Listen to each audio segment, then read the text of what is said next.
Olá! Hoje a gente vai abrir uma caixa de ferramentas bem especial. Não é uma caixa com martelos ou parafusos, não.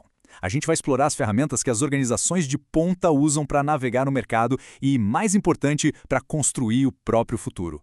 Bora começar? É uma boa pergunta, né? Num mundo que muda a cada piscar de olhos, como é que uma empresa consegue traçar um plano e, principalmente, seguir esse plano?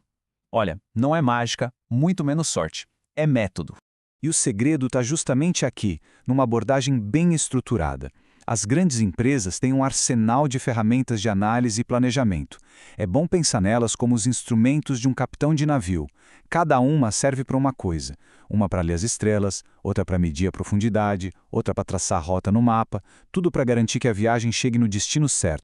E o primeiro passo de qualquer jornada estratégica é sempre olhar para fora. Antes de decidir para onde ir, a gente precisa entender o mapa do mundo à nossa volta. É exatamente isso que a gente vai fazer agora, mapear o horizonte. A primeira ferramenta que a gente tira da caixa é a análise Pestel. Ela serve para a gente analisar aquelas forças gigantes, o macroambiente, que afetam todo mundo, sabe? É como olhar a previsão do tempo para a cidade inteira antes de sair de casa. Não é sobre a sua rua especificamente, mas sobre o clima geral que vai impactar todo mundo. E a Pestel faz isso olhando para 6 áreas principais. Fatores políticos, tipo uma nova lei de proteção de dados, fatores econômicos, como a taxa de juros subindo, sociais, tipo a preocupação crescente das pessoas com saúde mental, tecnológicos, como o boom da inteligência artificial, ecológicos, a pressão por práticas mais sustentáveis e, claro, os legais, como novas regras trabalhistas. O mais importante aqui é entender o seguinte: a Pestel só levanta a bola, ela identifica as tendências. Ela não diz se é bom ou ruim. Essa análise vem depois. Beleza, já olhamos para fora, já entendemos o clima, agora é hora de olhar para dentro e juntar todas as peças do quebra-cabeça. A gente sai da observação e entra no diagnóstico para entender exatamente qual é a nossa posição nesse mapa. E para fazer esse raio-x completo, a ferramenta mais conhecida, e por um bom motivo, é a análise SWOT, ou FOFA em português. Ela é o grande ponto de encontro entre o mundo lá fora, que a gente acabou de ver com a Pestel, e o mundo aqui dentro da empresa. O que é genial na SWOT é a simplicidade dela.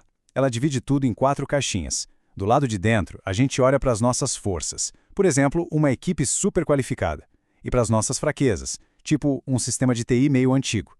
E do lado de fora, a gente mapeia as oportunidades, um novo mercado surgindo, e as ameaças, a chegada de um concorrente de peso. E aqui está o pulo do gato, a diferença crucial. Forças e fraquezas são coisas nossas, internas. Ou seja, a gente tem controle sobre elas. Pode melhorar, pode mudar. Agora, oportunidades e ameaças vêm de fora, são incontroláveis. Não dá para impedir um concorrente de surgir, mas dá, e se deve, reagir a isso. Certo. Com o diagnóstico em mãos, a gente já sabe onde está, quais são nossos pontos fortes e o que está acontecendo lá fora. A pergunta que não quer calar é: e agora? Para onde a gente vai? Chegou a hora de finalmente formular a estratégia. Crescer. Essa é quase sempre a palavra de ordem, né? Mas crescer é muito vago. Crescer como? Vendendo mais do que a gente já vende? Lançando um produto novo? Entrando em outro estado, outro país? Para ajudar a responder isso de forma inteligente, existe uma ferramenta específica. Essa ferramenta é a matriz Ansoff, que também chamam de matriz produto-mercado. Ela é como um GPS para as decisões de crescimento. A função dela é organizar o pensamento sobre a relação entre o que a gente vende e para quem a gente vende. A Ansoff apresenta 4 caminhos possíveis. Se a ideia é vender mais dos produtos que já existem para os clientes que já temos, a estratégia é penetração de mercado. Pensa numa promoção, numa campanha de marketing mais forte. Agora, se for para criar produtos novos para os mesmos clientes, aí é desenvolvimento de produto. A Apple lançando um novo iPhone todo ano é um exemplo clássico. Se a gente quer levar nossos produtos atuais para um lugar novo, um novo país, por exemplo, isso é desenvolvimento de mercado. E o caminho mais ousado de todos, criar produtos novos para mercados totalmente novos, isso é a diversificação. Ok. A matriz Ansoff ajuda a gente a pensar em novos caminhos. Mas e o que a gente já tem em casa? Como a gente gerencia o portfólio de produtos atual? Para isso, a gente abre outra gaveta da nossa caixa de ferramentas e pega a matriz BCG. Ela serve para a gente olhar para os nossos produtos e decidir onde vale a pena dotar dinheiro e esforço. A BCG divide os produtos em 4 categorias. Primeiro, os campeões de audiência. As estrelas são aqueles produtos que estão num mercado que não para de crescer e a gente já tem uma fatia grande dele. Eles precisam de investimento para continuar brilhando. Já as vacas leiteiras estão em mercados mais parados, mais maduros, mas a gente domina. Elas não exigem tanto investimento e, o melhor de tudo, geram o caixa que financia todo o resto. Do outro lado, temos os cenários mais complexos. Os pontos de interrogação estão em mercados que crescem rápido, mas a nossa participação ainda é pequena. São uma aposta. Vale a pena investir pesado para tentar transformar em uma estrela? É uma decisão. E por último, os cães, ou como o pessoal gosta de chamar, os abacaxis. Eles estão em mercados que não crescem e nossa participação é baixa. Normalmente são produtos que a gente precisa pensar em descontinuar para não ficarem só sugando recursos. Ter um mapa incrível e uma rota definida é ótimo, mas de que adianta se o navio nem sair do porto, não é mesmo? Agora a gente vai falar das ferramentas que tiram a estratégia do papel e transformam em ação de verdade. A vida real de qualquer empresa é ter uma lista gigante de problemas e incêndios para apagar. Por onde começar? A matriz Gucci é uma ferramenta simples e, por isso mesmo, genial. Ela ajuda a colocar ordem na casa, a priorizar de um jeito lógico, usando 3 critérios. Funciona assim, ó. Para cada problema, a gente dá uma nota de 1 a 5 para a gravidade do impacto, para a urgência de resolver e para a tendência de piorar se a gente não fizer nada.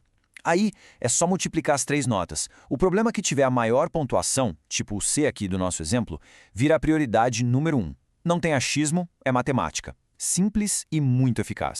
Depois de decidir o que atacar primeiro, a gente precisa de um plano de ação. E para isso, a ferramenta 5W2H é como uma luva. É basicamente um checklist que não deixa a gente esquecer de nada importante.